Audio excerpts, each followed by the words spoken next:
I called the course Personality and its Transformations, and I think you could think about that as a restatement of the idea of being and becoming.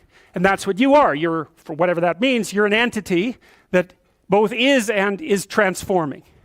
And there's a rule that goes along with that, by the way, which is don't sacrifice who you could be for who you are.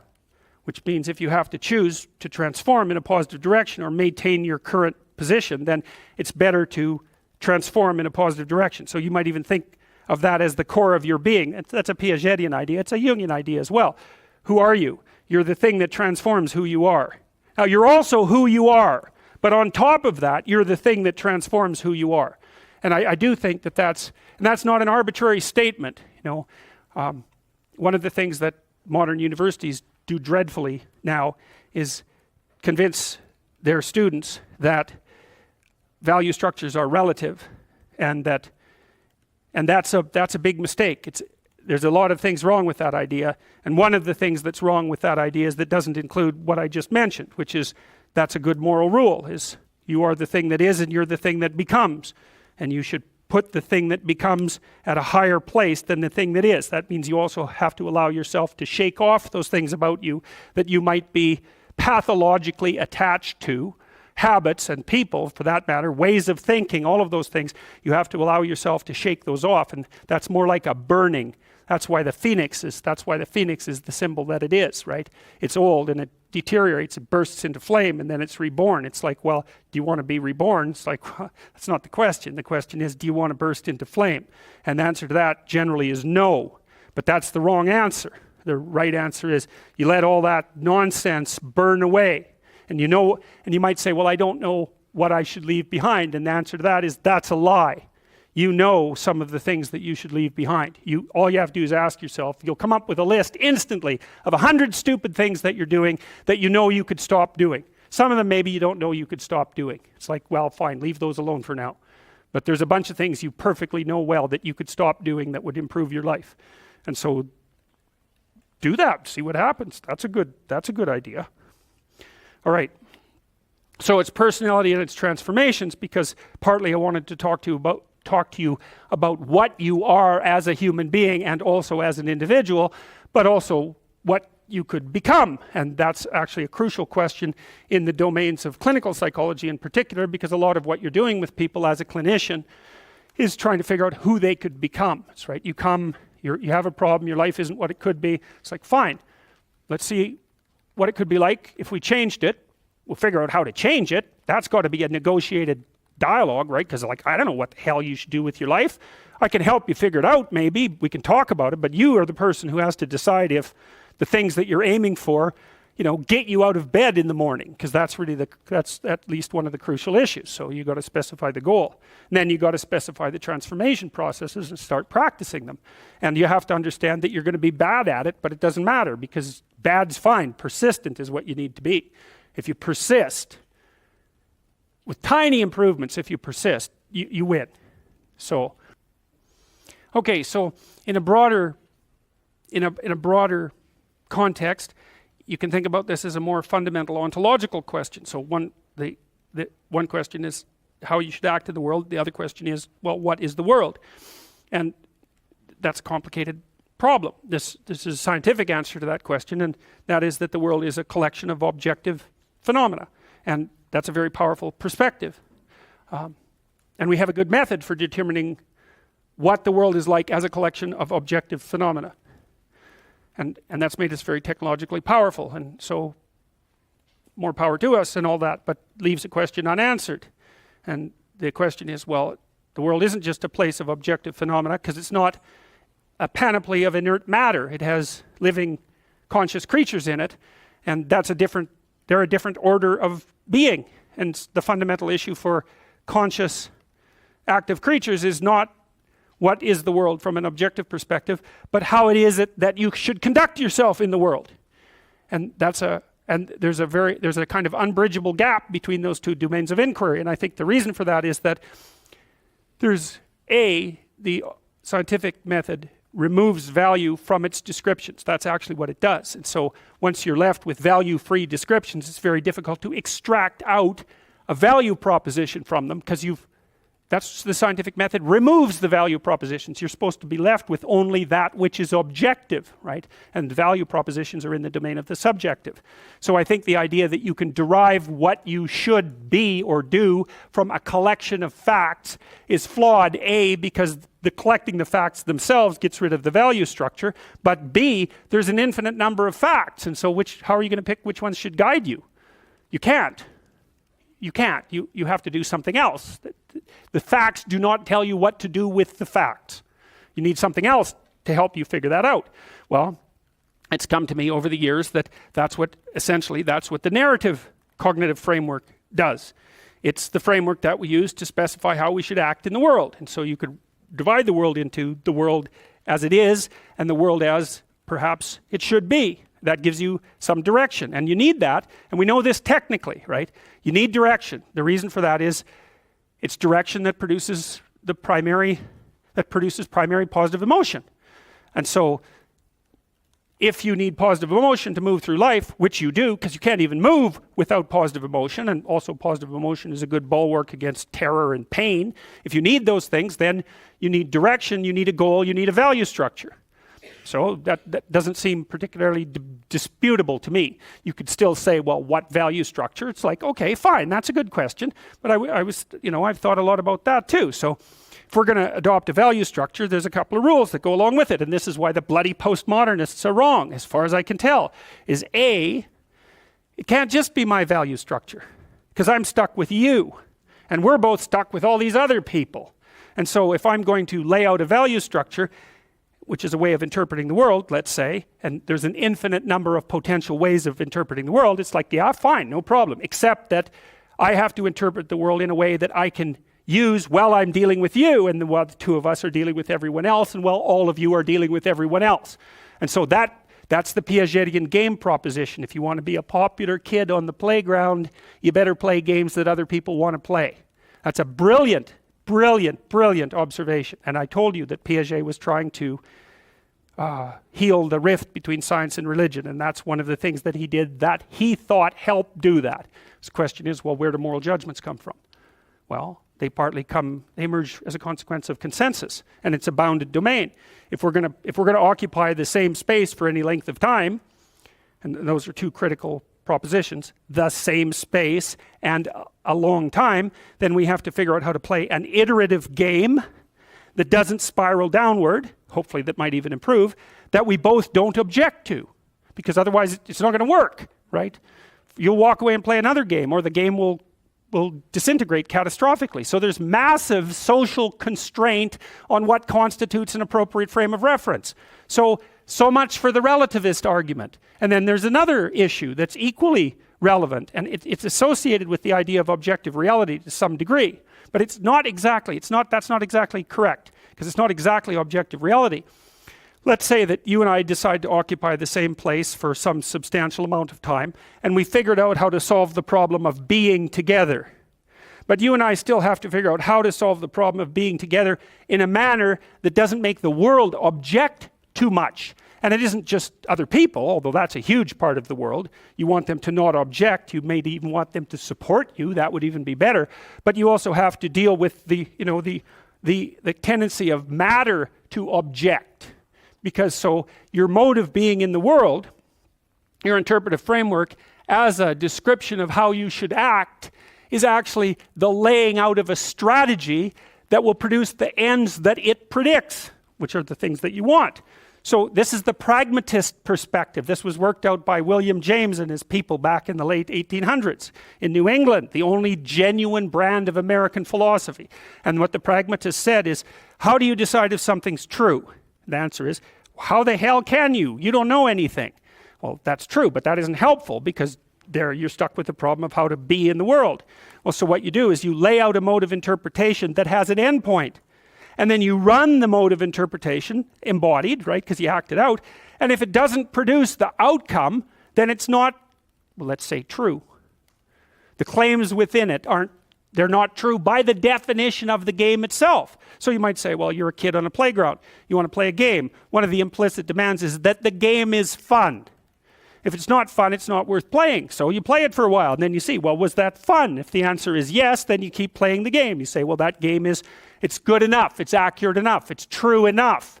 And so you lay out interpretations in the world, and they're subject to massive constraints. Other people have to go along with them and cooperate with you, because if they don't, then look the hell out, like it's a major, serious, non-trivial constraint. And then the other thing is, well, social proof isn't good enough. It also has to work in the world outside of the social world. So if you have an illness and you have some hypothesis about how to construe it, you might say, well, is my understanding of the illness correct? Well, it implies that I take these actions. Well, how do you know if it's correct? Well, you take the actions, and if the illness gets worse, then by the definitions that are implicit in the framework of reference that you're using, you've made an error. And so there's no relativism in that. You could still say, well, there's a lot of potential solutions to any potential set of problems. It's like, yeah, there's lots of different ways to play chess on a single board. Right, but that doesn't mean that any old solution is as good as any other solution. It doesn't mean that at all.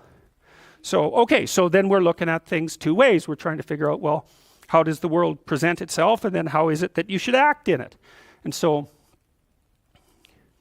well, there's other constraints on the mechanisms of interpretation that you place in the world. So we could say, well, you're constrained in your interpretations by the constraints that other people place on you. But there's internal constraints as well. We talked about those mostly from a biological perspective, because you could also regard yourself in some sense as a loose internal society. And that's sort of a psychoanalytic dictum, right? You're a collection of sub-personalities, or you could say you're a collection of sub-routines. I don't care how you formulate it, but you're a unity, but you're a unity that brings together a plurality of subcomponents. And part of the constraints on how it is that you lay out your interpretation of the world is that you have to satisfy those internal subsystems, right? So you're the ego, but it's more like you're the captain of a ship full of people who are rowing. You got to keep the people rowing. You're not tyrant. You're not omnipotent tyrant of your own destiny. You're constrained by the nature of your own being. And so you have to provide yourself with food, and you have to provide yourself with shelter, and you have to provide yourself with water, and all of these things. And those are demands that are laid on you by the nature of your internal processes. And of course, how they lay themselves out as demands and what the appropriate solutions to that is, to those problems are, is debatable infinitely. But you can see the constraints stack up. You have to satisfy your internal constraints. So they have to be brought into a unity. That seems to happen, at least in part, between the ages of 2 and something like between the ages of birth and 4 years old, maybe even 2 years old. You bring yourself together into something that's sort of functioning as a unity. Then you have to turn that unity into a unity that can function in the social world with increasing breadth. And that unity in the social world has to be a unity that can function inside the natural world. It's something like that. So you're stacking up these games into a hierarchy of increasing complexity. And one of the questions that emerges from that is, well, what should be at the top of the hierarchy? If it's a hierarchical structure, it has to be a hierarchical structure, because some things have to be worth doing more than others, or you can't act, which is another thing I really don't like about the postmodernist ethos, because it claims that value structures are there to eliminate, to exclude and oppress, and never once notices that, well, yeah, fair enough, but value structures are also there so that you know which way to walk, because you can't figure out which way to walk without saying that that direction is preferable to that direction. So you're stuck with the damn things. And they do exclude. Obviously, category structures exclude. The question is, if you're going to have a value structure, how is it that it should be constituted? Well, I already described some of the constraints. Like if your value structure is perfectly functioning except that you don't get enough to eat, that turns out actually to be a fatal problem, right? And it might be, you can run into all sorts of fatal problems. You're too lonesome. Well, it means let's say that your value structure is too narcissistic. There's lots of reasons to be lonesome, but that might be one of them. Or you're too timid or something like that. Like you're going to be informed by your own internal biological mechanisms when the value structure that you're laying out in the world is insufficient to keep itself propagating across time. And some of that's just you, and some of that's other people, and some of that's the natural world. Constraints galore. And so in the face of all those constraints, it's absolutely unreasonable to say any old solution goes. Try it. Generate a random solution. Run it as a simulation in the world. And see and see how many slings and arrows come your way. There'll be plenty. And you might say, well, I don't care about slings and arrows. It's like, yeah, no. That's a claim you don't get to make. So, okay, so you're being informed internally as to the nature of your value structure. You have to specify where you are. You have to specify where you're going. You have to integrate all your underlying biological mechanisms into that schema. It's something I think that's actually kind of weak about the Piagetian ideas, because Piaget, I'm a great fan of Piaget, but Piaget tended to think that the child came into the world with nothing but a set of reflexes. I mean, that's his technical claim, and that you bootstrap off those reflexes, and I think it underestimates the degree to which the child comes into the world as an already prepared unit. And I mean, he just thought of those things as so self-evident that you don't need to talk about them, but that's actually not true. You do need to talk about them. We know, for example, that if you provide children with food and shelter, and adequate food and shelter, but you don't interact with them socially, almost all of them die in the first year, right? It's not optional. Touch is not optional for children. Attention is not optional for children. Play is not optional for children.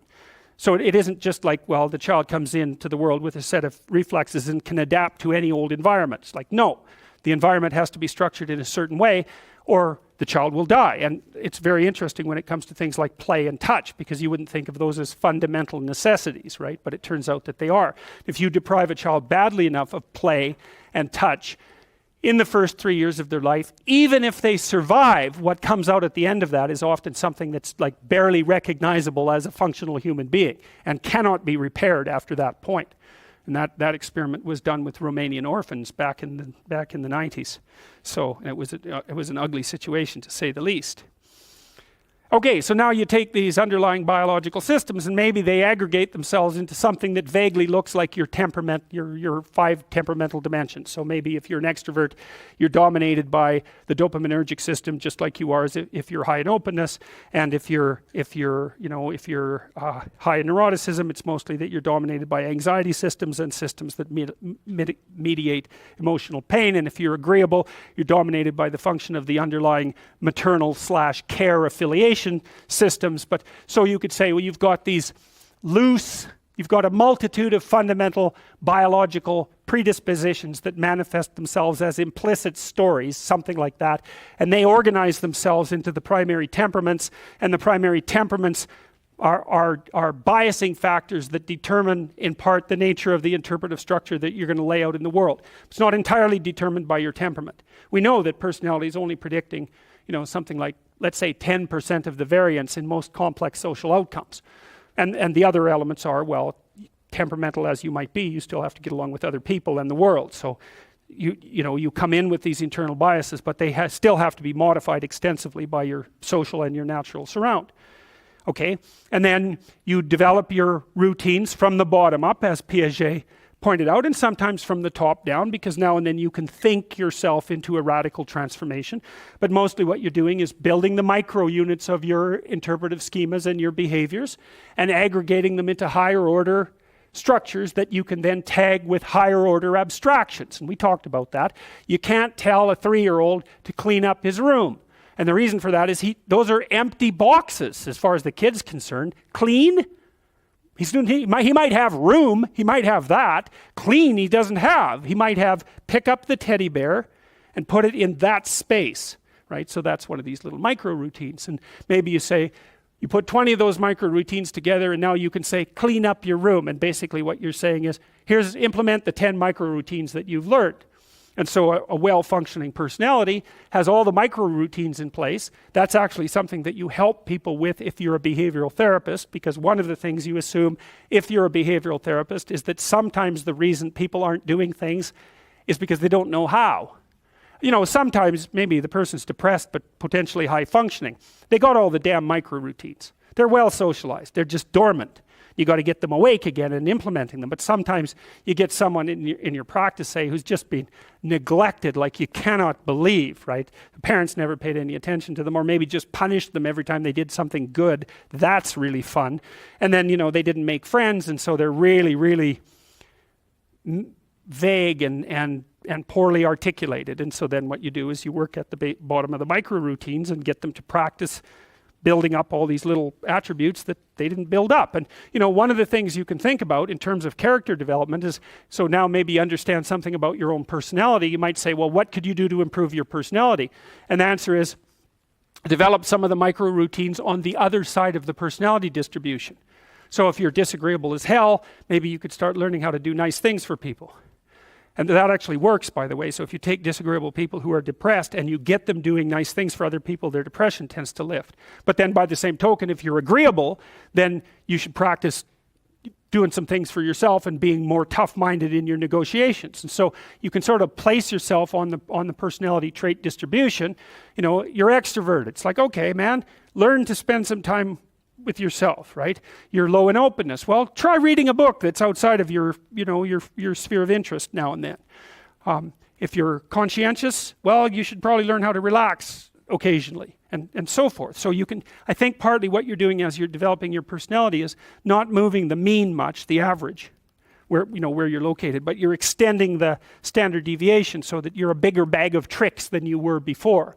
And I think you can practice that consciously. It's like, you're hyper orderly. It's, well, get a dog, you know.